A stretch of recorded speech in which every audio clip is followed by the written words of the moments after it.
I woke up paralyzed the next morning, and I had chest tubes in my lungs. So let me ask you, brother, who was breathing for me, who was speaking for me, and who was walking for me?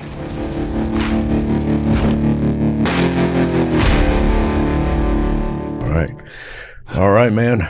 We are here today with Merica, call sign Merica, and you're dressed. Well, I was gonna say you're dressed appropriately, but you're kind of always dressed. Yeah, that's part of how I got the call sign. Yeah. Several years ago, when in the NFL people were taking a knee during the national anthem, I destroyed all of my NFL gear and said I'm going to wear at least 2 pieces of America at all times. And that was 2016 or something like that. So my whole wardrobe is America. I won't be seen without it. So that's fitting. I love it. Both Shadow and I have American flag tattoos. Yeah. And of course, as we'll get into with part of your story, but you're also former Marine. Yes, sir. That's right. Mm-hmm. So 15 years. Yep. Yeah. 4 combat tours. You can't see it. He's got socks and shoes on that are all America. There you go. Check that out. Yeah. Sure your underwear is probably a flag too. Not today. Okay. All right. So tell us your government name and your tribe. Yeah. So my name is Eric Merica Sandoval. My tribe is Dog Tribe, or Disciples of God, and we're based out of Swansboro, North Carolina. Sweet. Mm-hmm. Yeah. I'm curious. I don't think I know this. How did you first hear of Men's Alliance? So I call myself the 4th man because the original 3, they went to a trail life training seminar for I think Peak 3, and they had bumped into a couple of Men's Alliance guys talking about it, and they instantly were like, we need this. In fact, our founding leader, Ironsmith, he ran up to the top of the hill to get service and said, honey, I found this thing and I've got to do it. And so when they came back, they just submitted the package to go and get it started. And I was at the pool. We were getting them all swim qualled, and I overheard them talking about it, and I didn't even hear the whole story. I just heard enough of it, and I was like, I'm in, immediately. So that's what happened. And so then they launched the tribe in his backyard, and then a couple weeks later, the church said, yeah, we'll host you, and we've been there since. And that's awesome. Well, that's cool. Trail life. We're huge fans of trail life, so that's neat that that was kind of the overlap. Mm-hmm. I found that was the first place where I started feeling that Jesus Christ was something important for men to have in their lives. And so being around men, praying and just, not talking like men normally talk around a fire, right? It wasn't like that. And I was like, man, this is nice. And so, yeah, coming from trail life, that was the first kind of this is masculine. This is good, right? This is what you should be doing. And then when we hit Men's Alliance, it was another acceleration of my growth. And then when I went to Carry the Fire, it no kidding, like a rocket, changed my perspective on everything. And I really felt the change and never knew what it meant to be born again. But I wear that with honor now that I understand what that means. That's awesome. Patch Class 14. Yes, sir. Man. That was quite an experience. You guys broke me a little bit too, but we made it through. And I didn't feel worthy. You know what I mean? And they always say that God doesn't call the qualified, he qualifies the called. Yeah. And I did not feel qualified when my tribe turned to me to take over the leadership of the tribe. I didn't feel like I knew enough, but when they said it, I was like, okay. And I'm grateful that God put those tests in my life. Totally. Yeah, that's amazing. So let's go back to your testimony of before you were a Christian, how you became a Christian. Share that with us. Ooh. So, yeah, dad's an atheist. Mom was a Christian. She was a part of the choir anywhere she could be. She would sing for the Lord anywhere. But we never spoke about Jesus at home. We didn't read the Bible at home or anything like that. So I was kind of a feral cat, and so to speak. And like dad wouldn't recognize Christmas and things like that. So it was just kind of man, that's like hardcore atheist. Yeah. If you're not even recognizing Christmas. I don't know why 100%. I've never really asked him because it never really mattered to me till now. But he was raised Catholic, and then I guess somewhere along the way got turned off, and I don't know what it was. So I'm hoping here, pray for me, next couple of days, I'm going to visit him for a week and a half. And so that might be my window to. Okay. Yeah. And I'm nervous about that. I'm not going to lie. It's like, he's a big figure in my life, right? He's the smartest person you know for like most of your growing up years, right? And I hold a lot of respect for him. He's a very intelligent man, but I feel like there's a deliberate effort to just not be interested. I'll tell you, I wasn't even fully saved yet. And Connor, aka Hyper, my son, he was talking about Jesus to my dad, and my dad tried to shut him down. And I just said, no. I'm like, you never do that. That's not appropriate to go and attack a kid. You know what I mean? So, but that was just one instance, and he respected that. And so I appreciate that he did that. Going forward, I would say that I felt like I was alone, even as a kid. My dad was always gone. He was a Marine also. Okay. 24 years. Biggest time frame that I would remember was we were in Africa for 3 years, and he was always gone. Like I would say he was gone 6 months and then be back for 2 weeks and then gone again, because he would go to every single embassy in Western Africa taking care of the Marines. He was What country were you living in? We were in Cote d'Ivoire, the Ivory Coast. Yeah. So that was the headquarters for that whole western part of Africa. And so he was in charge of all the Marines. So it was a very interesting time in my life. I was really kind of just left to a lot of different things. I was exposed to pornography. I was exposed to sexual molestation when I was at Boy Scouts. And so there was a lot of early on, we talk about where does the door start opening? Yeah. I kind of have a feeling that's when it started opening, when I was out there. So coming back to America, I was completely not what people were interested in.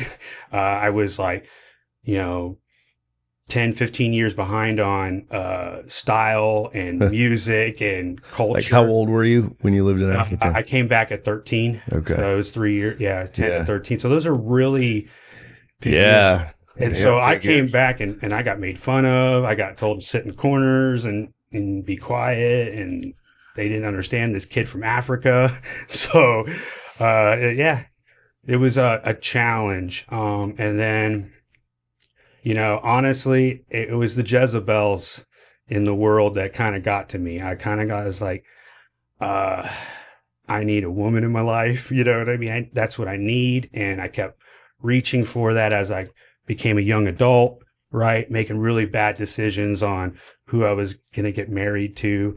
I'm married to a beautiful, amazing woman right now, but this is my third marriage. So, I've been through the ringer on that end of it as a Marine.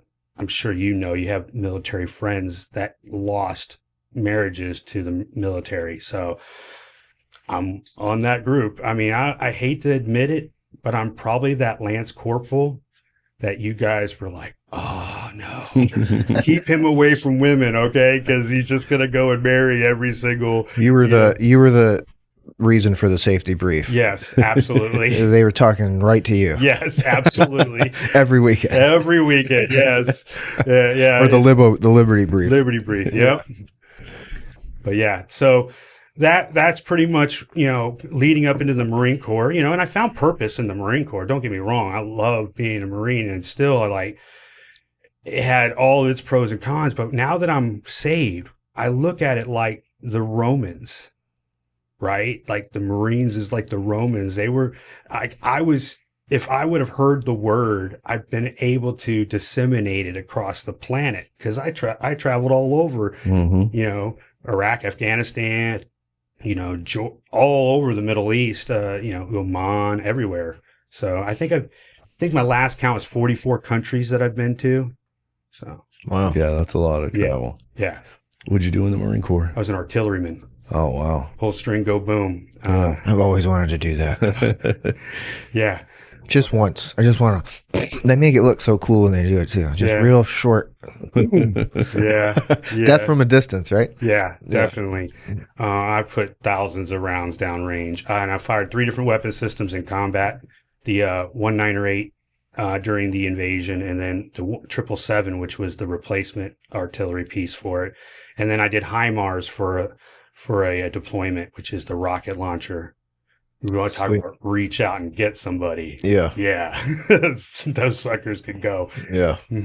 That always seems like a fun job. Yeah. You said you were in for 15. Yes, sir. During sequestration, they forced a bunch of us out because if you had 1P and over 15, they offered early retirement, and I took it. So. Oh, that's great. Yeah, I had a master guns who came up to me and goes, brother, I'd promote you tomorrow, but you know that NJP that you got in your career, you're never going to get rid of it. And so he was like, hey, take what they're going to give you because people are going to get the door slammed in their face. And that's what exactly happened. A bunch of my brothers who had a P, they're like, oh, I'm going to get promoted on this next board, you know, and then they didn't get promoted. And if you have 2 Ps, you're considered non-reenlistable, right? And so you are not eligible for retirement. And so that's the loophole, right? And so, yeah. What'd you get out as? Staff sergeant. Since, yeah, if you're a staff sergeant and you don't promote, they'll just kick you out if you're a staff for too long. So yeah, so that's exactly what happened there. So I'm grateful that he gave me that advice and was like, go. And then getting out younger, I finished my bachelor's degree. I'll tell you what, transitioning out of the military was another trauma. You want to talk about trauma. I don't know how yours went. I mean, but artillery is not a transferable skill set. And I had an undergrad that I was finishing up in aviation management. And then I found out the hard way that you got to pay to be a part of that club too, you know, because I'm like, where are all the job postings for executives at these airlines? Nowhere to be found. Come to find out, you have to sign up and have a membership to this association in order to see all the. And I'm like, yeah, I can't pop $1,500 down to do that. So, you know, I sold cars, I sold spas, grills, whatever I could do to make money, make ends meet. So, yeah. Where were you at in your faith during this period? Non-existent. Now, here's the funny thing is we were going to Catholic Mass every Sunday, but there wasn't. Yeah, there wasn't any spirituality. It's so bizarre. You just did it out of kind of routine. I wanted a relationship with Jesus. My family, on the other hand, were just coming along because I kind of. Long story short of it's kind of embarrassing. I had broken up with that woman and we were done. And then she called me up out of nowhere and was like, I can't live without you, and so on and so forth. I can't remember what she said, but she's like, I promise I'll go to church. And that was what got me back in the game. Okay. And for me, church wasn't even that big of a deal back then, but there was just something about that. I wanted a Christian woman. I wanted a woman who believed. And so, yeah. So she kind of pulled the wool over my eyes a little bit on that one. It was like something that was in your heart. Yeah. Even though it wasn't like growing, it had some roots in there. Yeah. And just like, I can see how hearing that offer, I'll go to church. Like that's an attractive offer, right? Like something inside of you.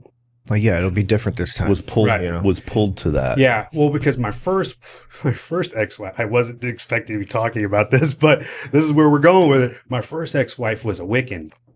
Okay. That's What interesting. was that like? Oh, yeah. What's it like being married to a Wiccan?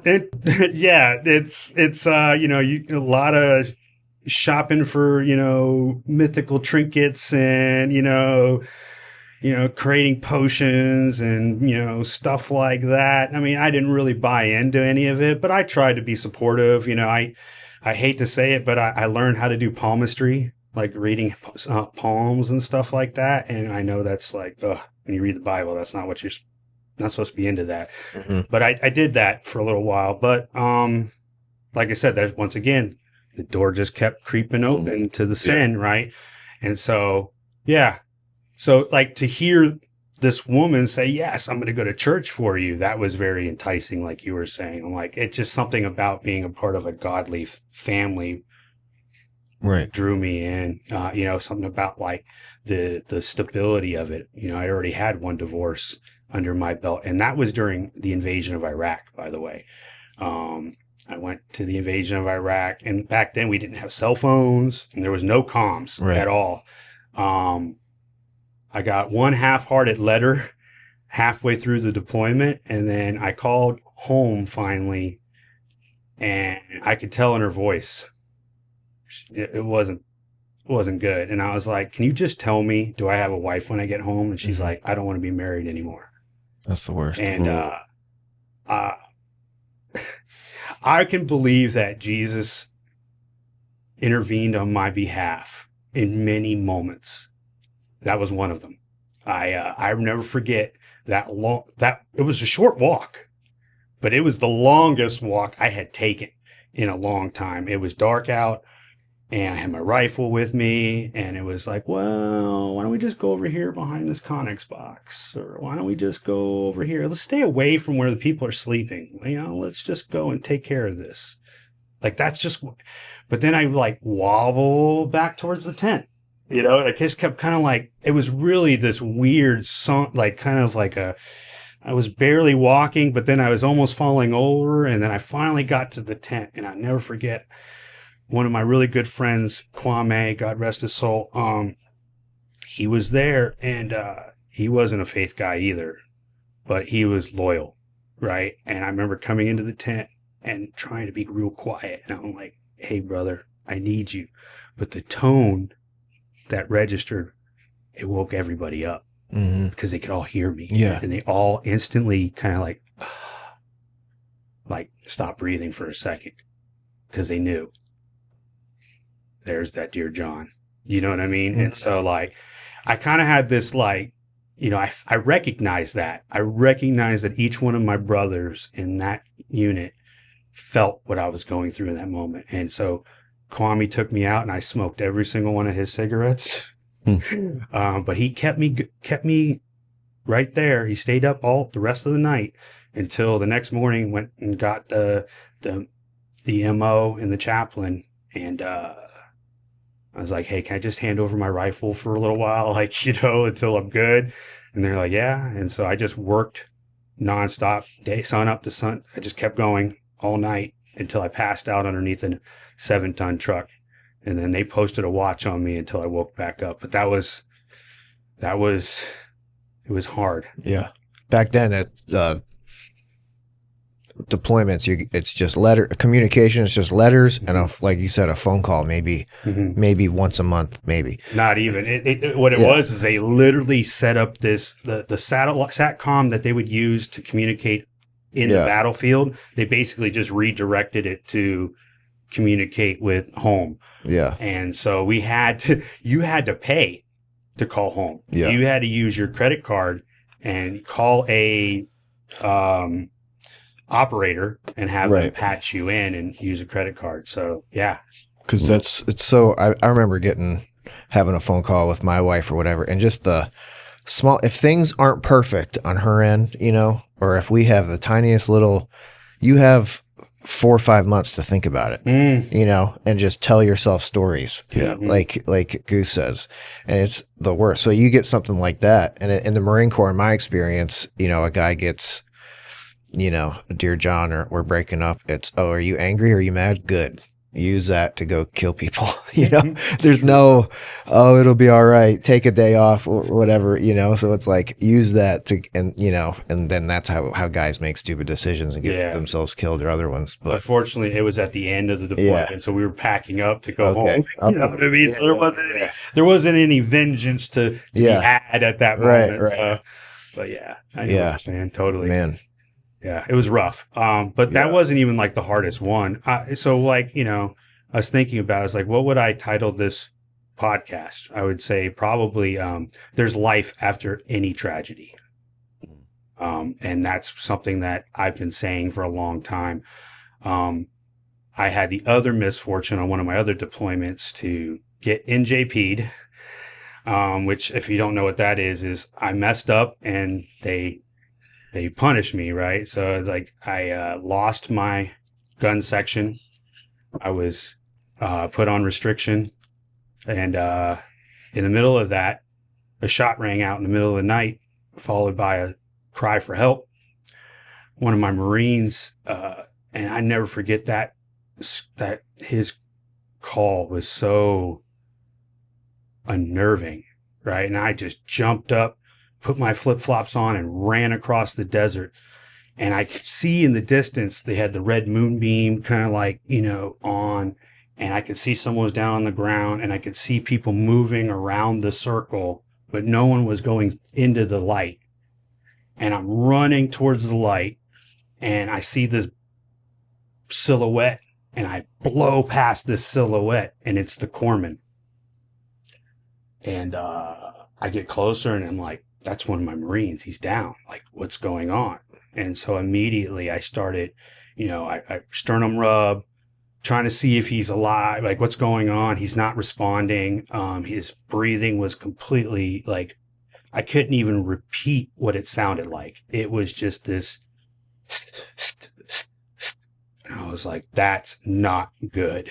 And I remember no one touched him. No one was doing anything. And I'm like, okay, I'm going to start CPR. I'm going to start doing things. At that point, I had no idea that gunshot was connected. Sorry.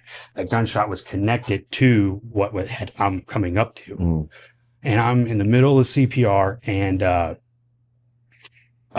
corpsman eventually joined me. And so we were trading on and off. And so I'd be assessing the patient and found a little bit of blood on the back of his head, but it didn't seem like enough that a bullet, when somebody puts a bullet in their mouth, you expect like this big crater in the back of their head, and that wasn't the case at all. But I could tell that like I wasn't getting all the air into his lungs, and I was like, I think it's coming out the back, and it was. And I still hadn't put it all together yet. I was like, I still didn't really. My brain just was on save this guy and not on what the causation was. And then one of the other staff sergeants cleared the weapon, and that's when I realized that he had shot himself. And the hardest thing was I felt anger, and I didn't expect that. And I remember I'm doing chest compressions when I realized that and I was like, I was screaming at myself in my head, don't hurt him. Right? Because I just felt this desire to just push so hard and it was so angry and I had to just keep pulling myself back. And I'll never forget, like, I kept the Marines away. I was like, hey guys, stay away. Just stay away. You don't need to see this. And I definitely don't need to see it in the daylight. So, once, it was probably about 20 minutes of CPR before a EMT came to declare. Because that's the rule, right? You do CPR, you don't stop until someone who's certified can sit there and tell you to stop. And I'll never forget how callously he did it. He came up and he's like, "Oh, you can stop, boy. He's dead." Never touched him. Never did anything. He just told me to stop. And I knew I had breathed his last breath into his body like a while ago. And it was just like, so yeah, I cleaned up everything too. I cleaned up all the pieces and everything and made sure that everything was cleaned up before the sun came up. Because in my mind, I'm like, at least this trauma won't carry through to the daylight for my Marines. So, but I carried all of it. They made me do the inventory. I took all his possessions and mailed them home. And then, yeah, so that stuck with me for years. It damaged me. It led me even into further sin. I was going to mass and I was going through catechism to become Catholic during that deployment. And I was the only Marine in my unit that would go to church every Sunday. And every once in a while I could get that Marine to come with me. And so I kind of feel like, yeah, like, I feel like the attacks come right when you're about to hit a breakthrough. You feel like God did that to you? I feel like he didn't stop it. Yeah. I believe that. Yes. I believe that just like God didn't stop Jesus from us crucifying Jesus, he didn't stop that trauma. He didn't stop my wife from leaving me on deployment. He didn't stop COVID from taking all of my revenue streams away from me and making me homeless when I had a newborn. Like, he didn't stop that. He didn't displace me from California and place me in North Carolina because he had a plan, and a plan kind of just came together. And now I look back and I'm like, yeah, God is good. He has a plan. And in every tragedy, he's there. And people need to understand that, a lot of people get tragedies, right? Kids die. Like recently the Texas flood, right? You saw a lot of innocent people go down and die, and you see a lot of hostility towards God. Yeah. Like, how could he do that, right? And I'm like, it's like, I hate to say this to you, but those tests, those trials, they're supposed to shape you for something else. Just like he's molding the clay, right? And so part of that is getting put in the fire. Right? Part of that is getting cured, right? And solidified. And I've learned from you guys, from Men's Alliance and my exploration of the faith, that it's those moments that make us Christians. That's what makes us followers of Christ, is understanding that he did it out of love. Like, it doesn't make sense, but he did it out of love. You needed something from that. You needed to realign your faith, or there was something. And I believe that. Hey, men, is your money reflecting how God wants to use you? Do you have a plan for your money? Are you optimizing your situation on taxes and investments? I want to tell you guys about Tom Doc Love. He's over at the Main Street Group, and he will help sharpen you around money. Now, I personally use Doc and the Main Street Group for my investments. He handles mine. I can tell you from experience, he is phenomenal. I highly recommend him. His retirement investments since July 2023 are up 64% as of today, September 2025, and that includes fees and costs. And the S&P 500 is up only 48% during that same period. So he is got a phenomenal track record at the Main Street Group. The average client pays less than 1% per year, which also includes tax and financial planning fees. By the way, past performance does not guarantee future results. Make sure you mention Men's Alliance when you reach out, and they will invest the first year of fees into Men's Alliance 501c3 nonprofit. That's right. Part of their mission to invest in bringing men closer to Christ, with over 200,000 raised for Men's Alliance so far. So Doc, Nuke, Sherpa, and Rev all are tribesmen at the Main Street Group. They are fee-only fiduciaries, and Tom Doc is the owner. He's a certified financial planner, a Dave Ramsey Smart Vestor Pro. They use Charles Schwab to manage their client assets. And their office is in Innsbruck, Virginia, but they can serve clients throughout the world.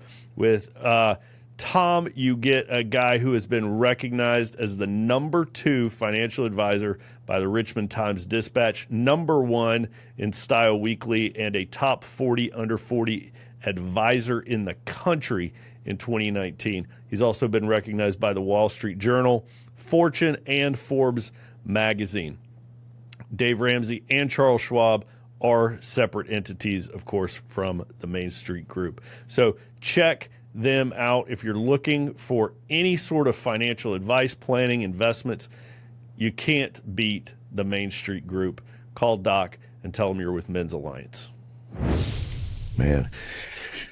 So after that last trauma of your friend dying and doing the CPR, how did you handle it? What was your coping mechanism to deal with that trauma?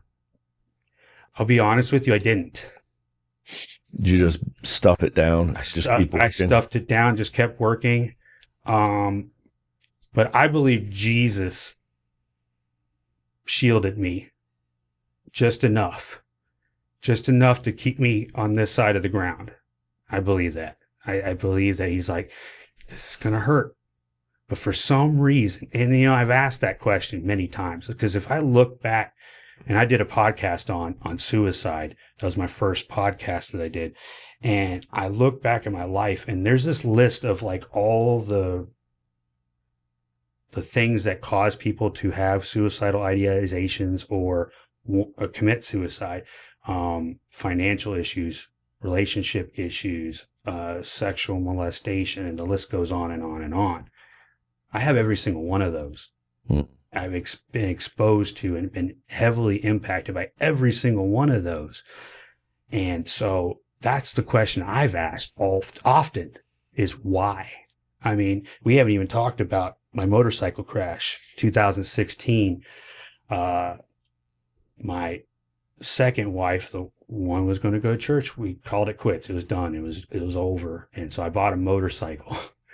Because that's what you do, right? When you're going to, go back out on the scene, right? And So, how old were you when you bought that motorcycle? What was that? 2016. So whatever that is. I was 27. Okay. You were not 27, 37. You still in the Marines? No, I was out. Okay. I got out in 2014. And so I bought a bike, and day one, I just drove around a little bit with my stepson. And then the next day I got up and I went on a bike ride, and I went with somebody else. I did not have an extensive relationship with this person, and that's about all I'll say on that. Bottom line is, at some point in the ride, I launched myself off of a cliff into a concrete culvert, Superman'd off my bike, and I landed chest first into the concrete. I broke 5 ribs, my sternum, dislocated my shoulder so bad that it ripped 2 of the nerves out of my spinal cord, and I broke my back in 2 places. And I don't remember much, and I think that's by design. But I remember pulling myself up to my knees, and my legs barely worked. And I pulled myself up to my knees, and I couldn't get my helmet off. And I could taste the blood, and I could taste the dust.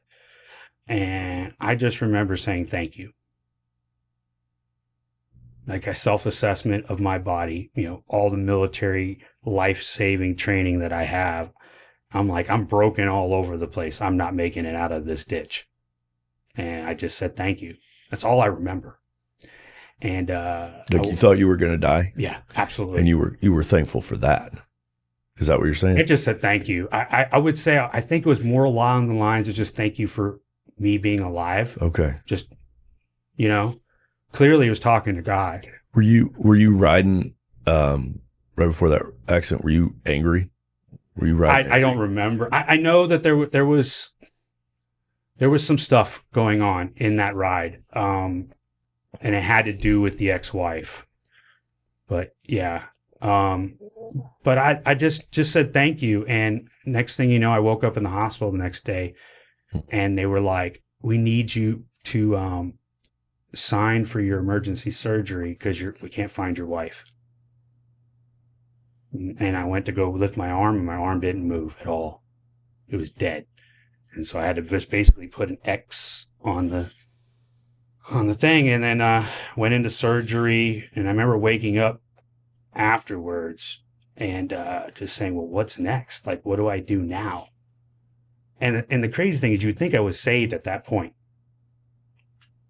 Several years went by, and it was only till 2 years ago where I felt like I truly, truly hit rock bottom that I was saved. So, yeah.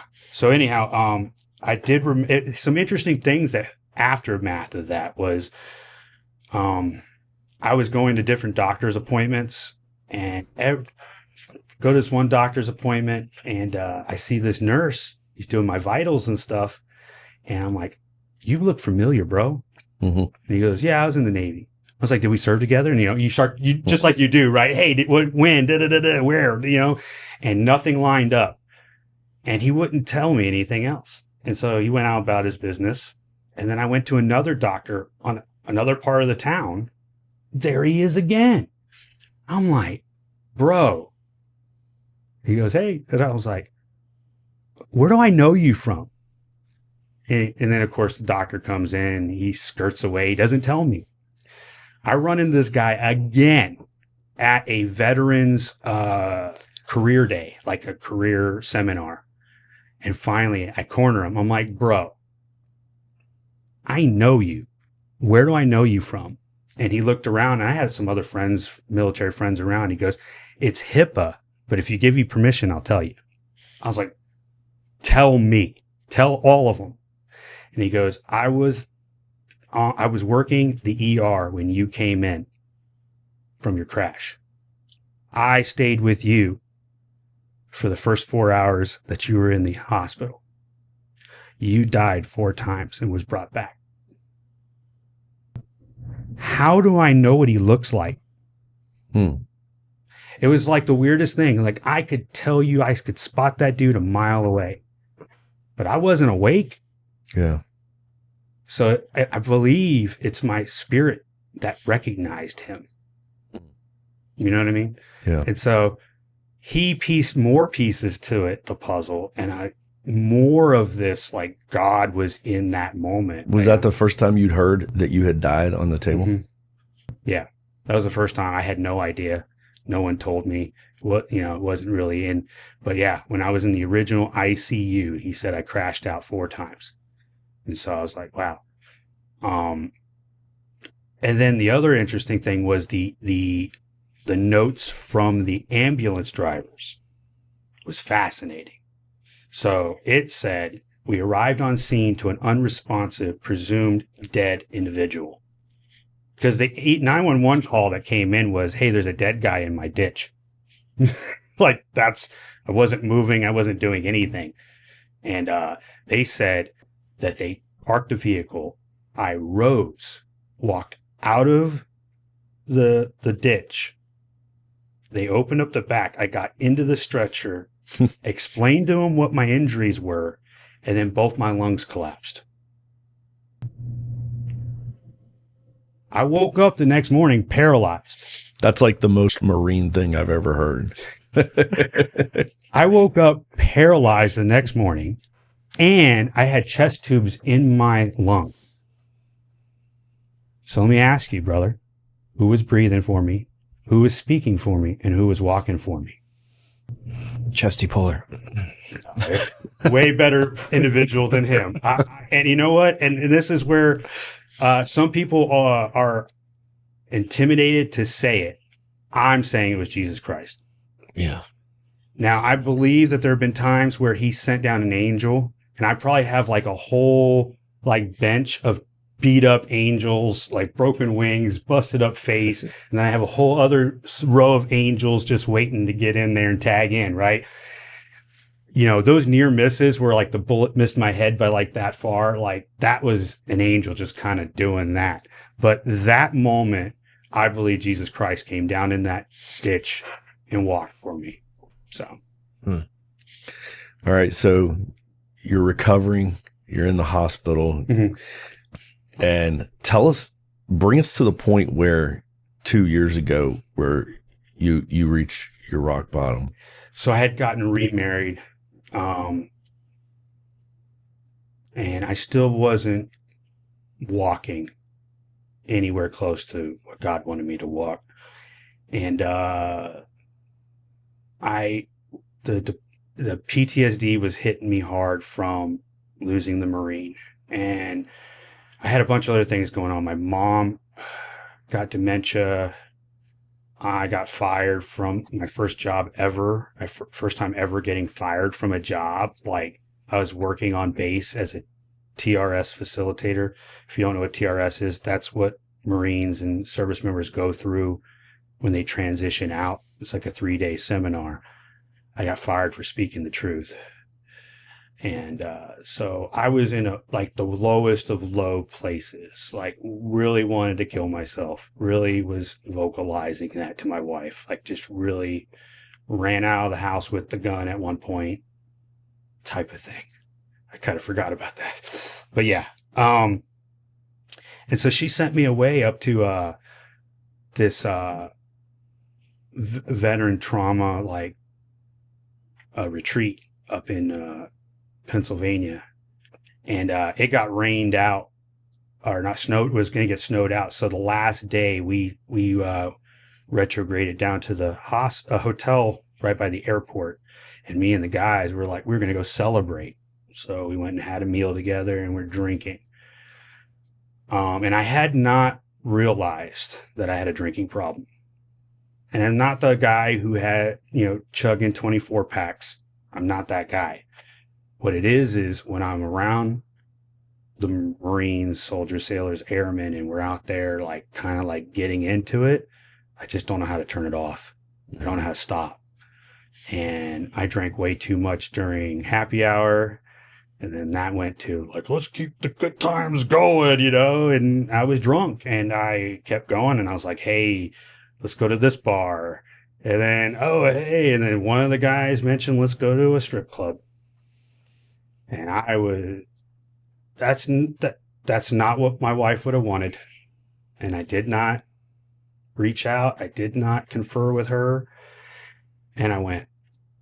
And I spent money I shouldn't have spent, and it was a thing. And so the lowest of lows, because I never forget, hungover, I missed my flight. It was our anniversary. Like, I'm a dog, bro. Dog. And got home, and I was treated like a dog, like I should. I spent many a day on my knees begging her for my forgiveness. And it wasn't until she really started embracing Jesus that she was able to forgive. And so, yeah, that was my fall from grace. And I was, just like so disappointed in myself. And I remember busting open this Bible that I had been gifted from graduation from my master's degree. And it never had a single writing in it, didn't have any highlights in it, was hardly ever opened. And I sat in there, and the first thing I did was I looked up every verse on adultery, right? And I highlighted every single verse on adultery in my Bible. And it just started singing to me. Do you see what I'm talking about? Do you see like your sin? Because a lot of people don't realize the Bible's there for us to be able to identify sin. Because if we can't identify sin, we can't stop sinning. Right? And it's also there for us to understand the glory of God.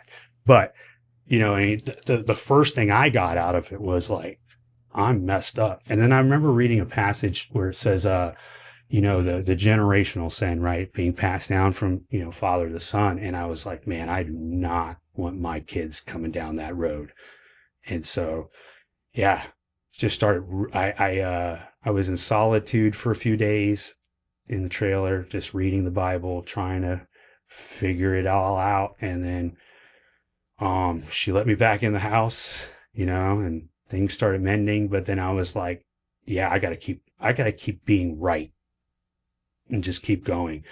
And I had a problem with sins of the flesh, just like any other man. I was messing around with pornography and stuff like that. And so I hadn't really kicked everything yet. But then I was like, I got the conviction that I needed to stop that too. And then Men's Alliance was the final nail in that coffin, putting that sin to rest. Because when they called me to be a fire chief first, because I was a fire chief before I became leader, and I read the first thing on your leadership, thing is no pornography. And I was like, Eric, you see that, right? Right? You see that. Like, you can't sign this paper and go back on that. And so, thank you. That helped a lot to kind of like give me that conviction to stay the course. And then Jesus just kept pouring into me from there. He just kept pouring into me, just grew. And then I will tell you, really, where there's so many instances, but Carry the Fire, totally other different trajectory after coming out of those woods with all you on fire for Jesus sinners, man. It was like an amazing, beautiful experience. And then even we just had the Men's Alliance National All Tribe. I mean, that whole weekend was so filled with the Holy Spirit. Yeah. Every campfire, you know what I mean? Like, just every conversation. And it's this bunch of men from all walks of life, fully tatted guys, all different configuration of life. And so just that, like, knowing that there's all these men who are in that same mindset and that same journey towards Jesus Christ really, really helps a lot. So it's powerful. Yeah. When you realize you're not alone. Mm-hmm. Totally death and isolation. And I believe that wholeheartedly. A lot of the things we talk about, iron sharpens iron. Absolutely. If we're not out there actively enhancing each other as Christians, we're going to lose the fight. You know what I mean? Jesus won't lose the fight because he's already won, but we will lose our individual fight. Yeah. And I don't want that. Something you said that people say, it's a saying, fall from grace. It's like, I've tried to stop saying that because grace only exists for when you fall. You can't fall from grace. You know what I mean? Right. That makes absolute sense. Yeah. You're right. So it's just, I think that's just a lie that someone created, maybe the devil, to just like, oh, you can fall, like God's grace is sufficient for me. You know? Totally. So, yeah. Well, you said I want to go back a little bit, just a random detail. You said you got fired for telling the truth. What truth were you telling? It wasn't a faith truth. It was just truth in general. Yeah. See if I don't step on any toes. Okay. You don't have to answer it. Yeah, no, it's fine. I just faith or not. I just don't want to offend. Yeah. Or stir things up. But yeah, so it was post COVID, and I don't know if you guys remember that they start kicking people out for COVID. Oh yeah. I was doing TRS when that was going on, and so they forced a bunch of these guys out, and so instead of putting them in in-person classes with all the rest of the students, they put them in virtual classes. And I taught a lot of those virtual classes. And it was like the most offensive thing I've probably ever done. Imagine that I'm like giving you this seminar. You have to sit here and listen to me for 3 whole days about all these benefits. And I'm like, oh, but because of what you've done, you don't qualify. But because of what you've done, you don't qualify. Like almost everything that I talk about in 3 days has nothing to do with these individuals. And these guys didn't qualify for those benefits. They got other than honorable. Other than honorable. Mm-hmm. Yeah. And so they lost their GI Bill. They lost everything. Now I hope that everyone's getting back. Hopefully it's all been made right. Yeah, I hope so. For them. Mm-hmm. And that was really hard for me. That was traumatizing for me.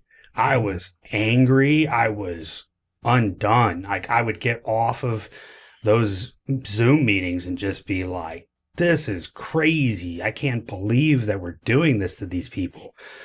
But I mean, I don't make the rules. Yeah. I just have to, you know. Yeah. So I guess the answer to your question was, we were talking about PTSD later on after that, and they had taken PTSD off the slide, and they didn't want us talking about it anymore. And so they replaced it with other mental issues or something like that. And so I'm reading the slide and I'm like, okay, so what other mental issues may it be? And of course, PTSD. That's what all the students say. So then I discussed it.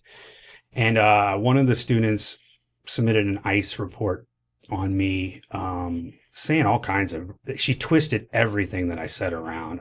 She said that I glorified killing people, and which is not true. If she would have been paying attention, I said that be careful when you get out into the civilian world. You may have people who are very inconsiderate and ask you very inappropriate questions like how many people you've killed.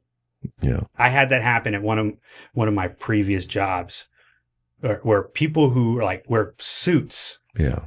Like, you would never expect crazy stuff like that to come out of their mouth. 3 separate times I was asked how many people I killed. Yeah. I mean, now here's my advice for that answer. It's like, hey, I see that you really care about my well-being. How many of those souls do you want to take off my hands?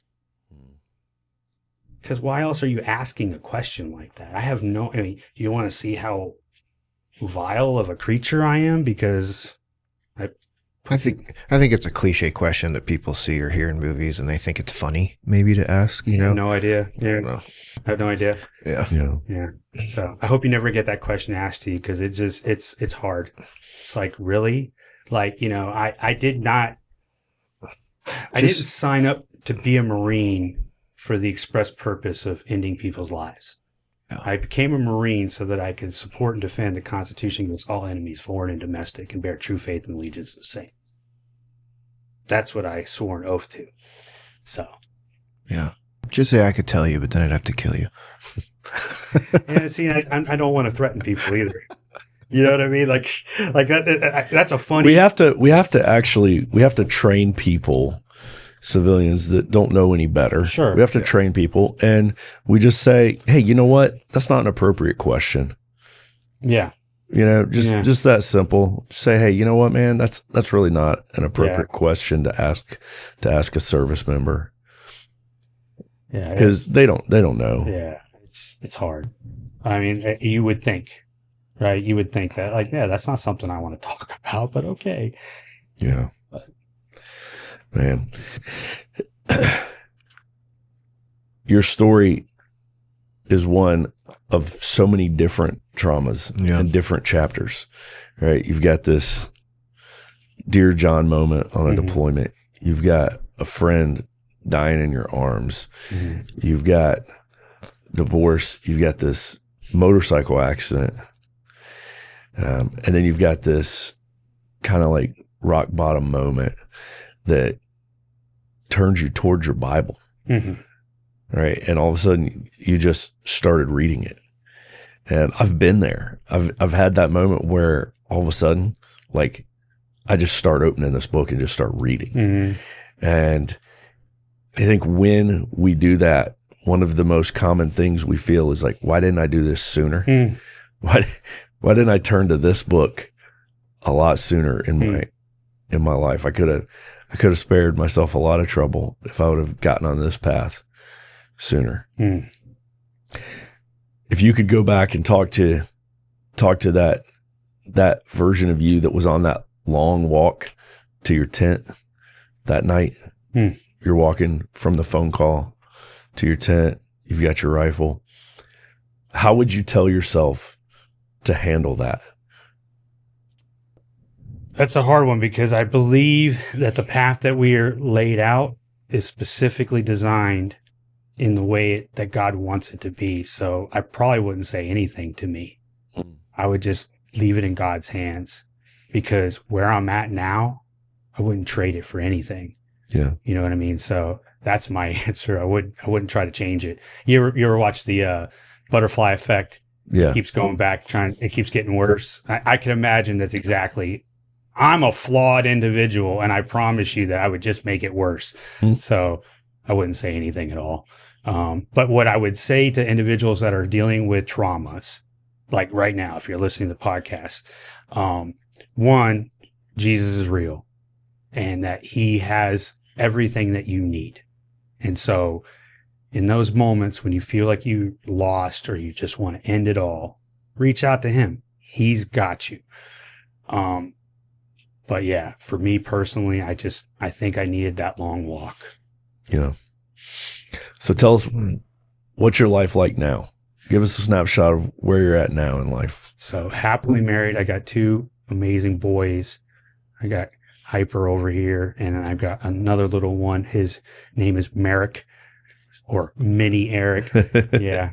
Or America without the A's. You see how I did that there? Yeah. Eric. That's cool. So it's a true joy. I cherish all the moments, even the frustrating ones, right? I just kind of like, he doesn't know how many times, they don't know how many times I just sit there and look at him, and I'm just filled with joy and peace.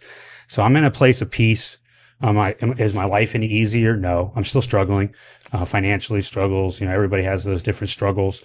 But on a spiritual level, I'm happy with where I'm at and where I'm going, and how much sin I've pushed out of my life. And like, it's, people think that salvation is like a destination. It's not a destination. It's a journey. Right.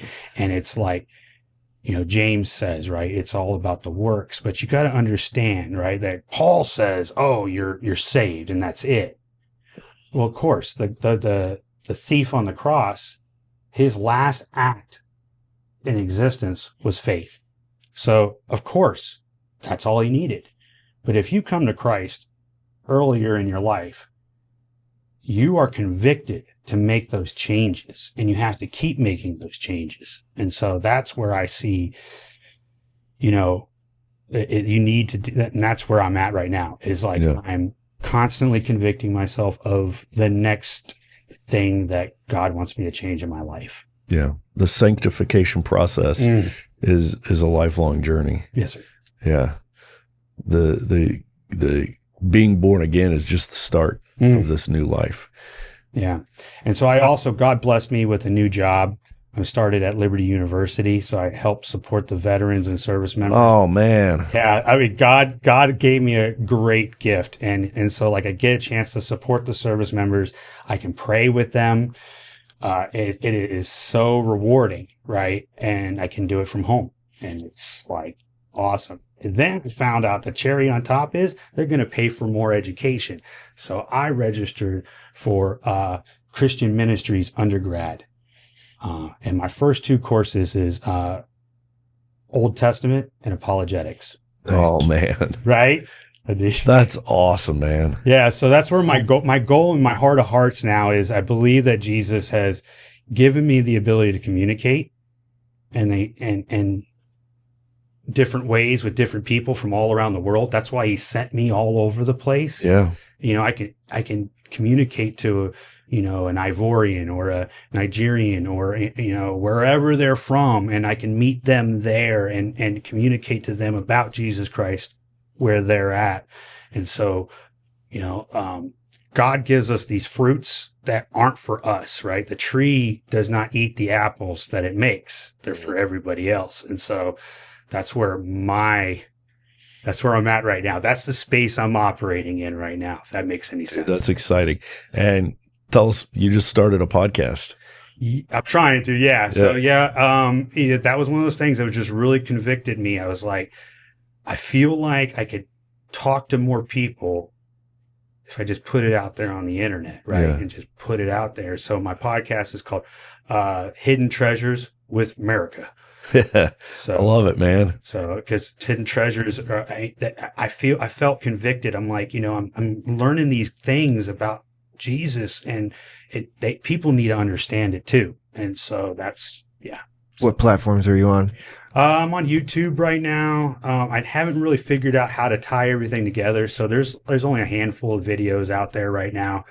I'll love for any input you guys can give me. It's like we'll link it in the show notes here. I appreciate it. Yeah. So if you're listening to this, if you want to hear more of America, So the YouTube is America_Hidden Treasures.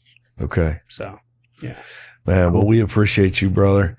And when I met you, I think it was at Carry the Fire. No. Was it before that? It was at Warrior Night. Warrior Night, right? Warrior Night. Yeah. I couldn't remember which one was first. So yeah, we met at Warrior Night and then Carry the Fire. And I've been looking forward to doing this podcast for a long time with you. Man, because you're a unique guy. For those of you, that haven't interacted with America, he's got passion. And I when I see you, when I talk to you, I was like, this is a guy that's really full of the Holy Spirit. That was like one of my very first impressions of you.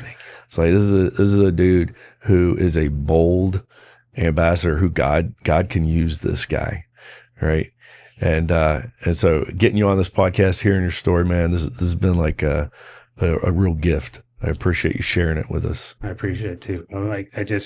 Men's Alliance is a gift. If you guys are watching this podcast, you need to take the leap, join a tribe, be a part of a group of men who are seeking Jesus Christ, because that is how you're going to make it, and you're going to change your family's lives. You're going to impact generations. You go around the fire, we have multi-generational groups of individuals. So it's like fathers and sons, and I'm hoping for grandfathers and fathers and sons, and just keep it going like that. So yeah. Very cool. Yeah. You're not a guy who blends in. And that's how I think we all should be. Yeah. Yeah. So I remember no shame. So that's nice. That helps. It's like, because it is a little intimidating to come out and talk about some of these topics. Yeah. So yeah. That's to go off of what you were saying about Men's Alliance. We try to, I think, differentiate what's different of Men's Alliance and other men's groups that are at churches or other men's specific small groups that may try to do the same model as us, but it's not necessarily Men's Alliance. It's great. They're getting out of isolation and, finding friends and doing that whole thing. But I remember talking to Thor, and he said, the biggest difference between us and those other small groups is no one's leaving those and saying it's changed their life. Like so many guys come away from Men's Alliance and their testimony is it's changed my life. Yeah. It's like, and I thought that was a good way to say that. Well, to plug some of the things you guys are doing, right? You that battlefield coaching, I think, is amazing, because I will tell you what, one of the biggest problems was secular counseling. Yeah. I got more bad advice and more trauma from secular counseling than anything else. So having a conduit where we can sit there and counsel men with a faith-based thing is huge. Also, I just saw you guys launch the Wives of Men's Alliance. And one of the things you kept hearing over and over again is, it saved our marriage. It changed him. And I liked what I saw. And my wife echoes those exact same sentiments. So just keep doing what you're doing. I'll tell you, there's the best spokesperson for Men's Alliance is our wives. There's a lot of Men's Alliance OGs who are in Men's Alliance because my wife talked to their wife, right? I think guys like, Rabbit, Swede, those were guys who our wives knew each other. And then these guys came to MA. And I think, since you brought it up, if you guys are listening to this, if you go check out our website on the support page, you can click on Wives of MA. And this is just a way for wives to get connected with our ministry, learn what we're doing, why we're doing it, how to pray for us, how to support us, and connect with other wives. So they've always been such a huge part of it. This is just kind of like making it official and giving them a way that they can connect to our ministry. So it's cool to hear you bring that up. Yeah. I also received some really bad secular counseling. So I've been there as well, had a counselor say, if you're not happy in your marriage, then why are you staying in it? Yeah. That's exactly what I'm saying. Like, I was like, no, I'm here to fix things. And they're like talking to like, D I know how to leave. I don't need counseling on that. I've done it 2 other times. I'm Yeah, pretty proficient at it. Everybody knows how to quit something. Exactly, right? Yeah. That's not what this is about, right? That's not what that's about, right? And so I think also people don't understand that they that's what the devil's done, right? The devil's done that in our culture, right? It desensitizes us to the true purpose of marriage, right? It is as a special covenant between us and God, right? And we forget that, and it's like, oh, there's these, and it's really sad. I'm not happy anymore. I'm not in love anymore. Yeah. Yeah, It's all based on feelings. On Follow your feelings. in America. It's crazy. We start off with bachelor parties and bachelorette parties, and I'm like, that's the exact opposite of what Jesus wants for your marriage. You should be.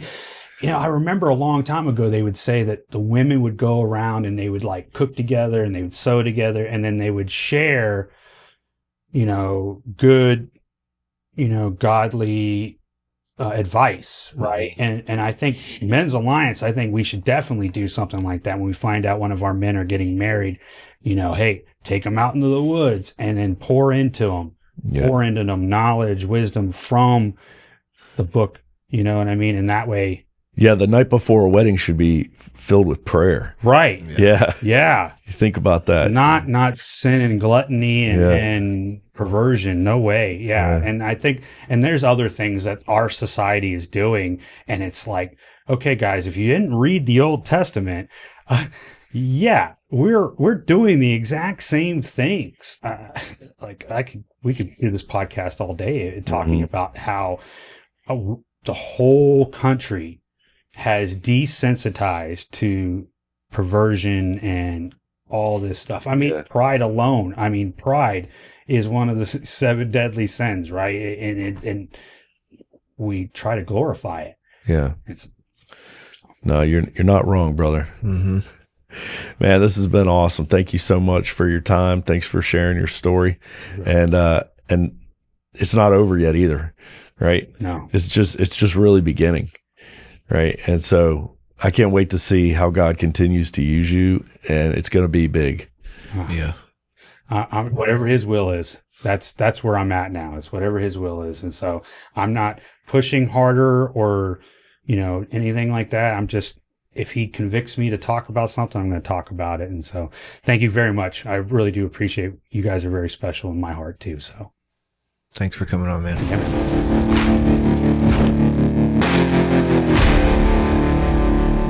To find out more about what we are doing in Men's Alliance, go to men'salliancetribe.com. This will help you find a tribe near you.